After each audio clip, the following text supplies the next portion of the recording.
తాకట్లో ఉన్న మీ బంగారాన్ని విడిపించి ఆ రోజు ఆన్లైన్ రేటుకి కొంటాం. Sharma gold company. Welcome to Suman TV. నేను మీ పవన్ని.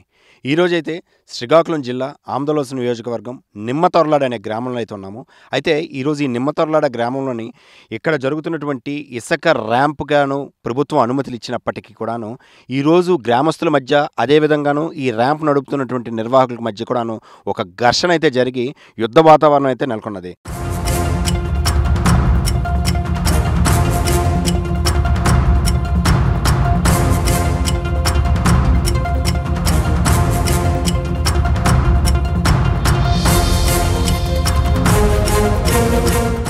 కారణం ఏంటని చూస్తే ఇక్కడ ఉన్న గ్రామస్తులంతా కలిపి మా ఊర్లో ఇసుక ర్యాంపును వేసి నదీ జలాల మధ్య చూడండి నాగావళి గర్భంలోని కూడాను అంటే అమ్మ తల్లి మధ్యలోంచి ఒడిలోంచి వేస్తున్నటువంటి రహదారిని వెయ్యొద్దు, నాగావళి నదిలో దారి వేసి ఇక్కడ ఉన్న ఇసుకని కొల్లగొట్టొద్దు, మా గ్రామానికి చుట్టుపక్కల ఉన్న గ్రామాలకి మంచిది కాదు అంటూ ఇక్కడ కొంతమంది స్థానికులు అయితే అడ్డుపెట్టడం జరిగింది.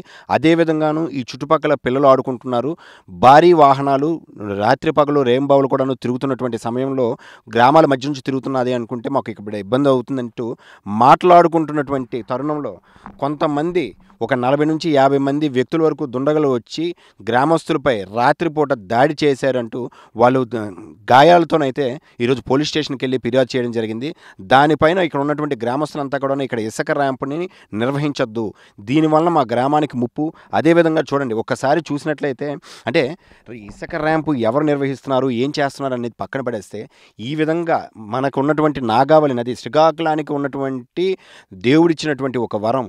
మనం పూర్వం నుంచి కూడా చూసినట్లయితే గ్రంథాల్లో కూడా చూసినట్లయితే నాగావళిని బలరాముడు నాగలతో దున్నినటువంటి ఒక అత్యంత పుణ్యమైనటువంటి నదిగాను మనం భావిస్తున్నాం. అటువంటి ఈ నదిని ఆ రోజు బలరాముడు పంట పొలాలు సస్యశ్యామలంగా పండాలని నాగలతో దున్నితే ఈరోజు ఇసుక బకాసురులు వాళ్ళు జేసీబీలతో ఇసుక మొత్తాన్ని తీసేసి వాళ్ళ స్వలాభం కోసము ఈరోజు నదిని చూస్తే చూడండి ఇది అసలు నాగావళి నదిలా కనిపిస్తుందా?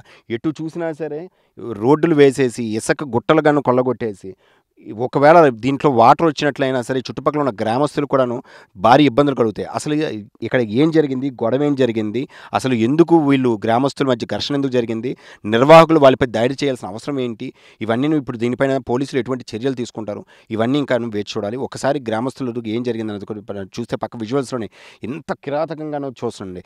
వీళ్ళని వద్దు అంటే ఇక్కడ మనకు తెలుసు పల్లెటూరులో ఎలా ఉంటుందంటే ఖాళీ ప్లేసులోని నది దగ్గరికి వచ్చి తెల్లవారేసరికి స్నానాలు చేసుకోవడం, సాయంత్రం పూట స్నానాలు చేసుకోవడం, పిల్లలు వచ్చి ఆడుకోవడం.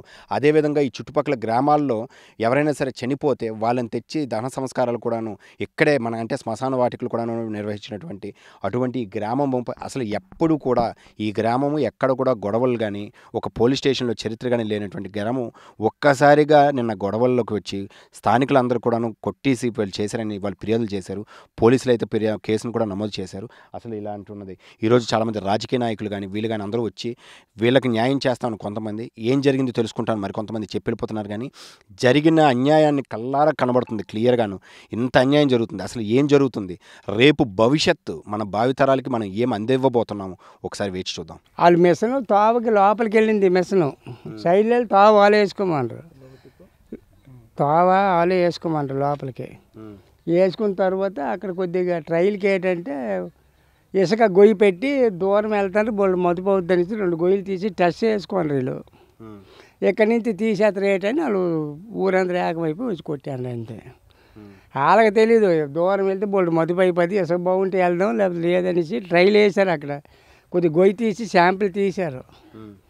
అక్కడి నుంచే ఎత్తేస్తారు ఏంటనుకుని అది ఊరు దాటిన తర్వాత గొయ్య మా గ్రౌండ్ పోద్ది, పశువులకి గడ్డికి ఎట్లేదనేసి వాళ్ళు ఆపేసి. అనుమతులు ఉన్నాయా ఏమో తెలియదు సార్, సార్లకు తెలియలే.